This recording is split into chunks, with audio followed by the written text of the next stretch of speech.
রাস্তাঘাটের যা অবস্থা, যা বৃষ্টি হচ্ছে, যা ট্রাফিক জ্যাম রয়েছে, যারা 200, 250, 100 টাকায় গাড়ি খুঁজছেন, শিয়ালদায় যাবেন সল্টলেক থেকে 200 টাকায় গাড়ি খুঁজছেন, বেকার সময় নষ্ট করছেন, গাড়ি আপনারা পাবেন না। সঠিক ভাড়া না পেলে কেউ যাবে না। শিয়ালদায় যেতে সল্টলেক থেকে 250 টাকার তেল চলে যাবে, কি করে যাবে আপনার 200 টাকায় ভাড়ায়?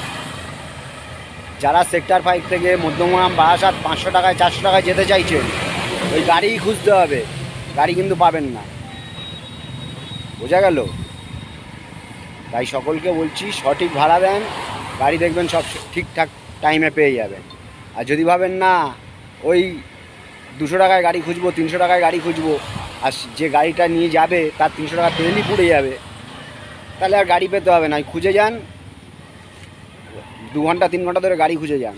কেন কারুর মানে তেল ফ্রিতে আসে না, তাই না?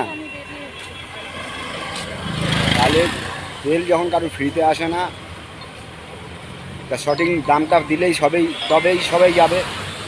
তা সঠিক দাম দেওয়ার চেষ্টা করুন, গাড়ি অবশ্যই পেয়ে যাবে। কালকের একজন 3 কিলোমিটার রাস্তা গেছে, 220 টাকা ভাড়া দিয়েছে আমায়, 22 মিনিট সময় লেগেছে, আমার পুষিয়েছে। কেন? 3 কিলোমিটার রাস্তা কম হলে কী হবে, টাইমটা অনেক লেগেছে।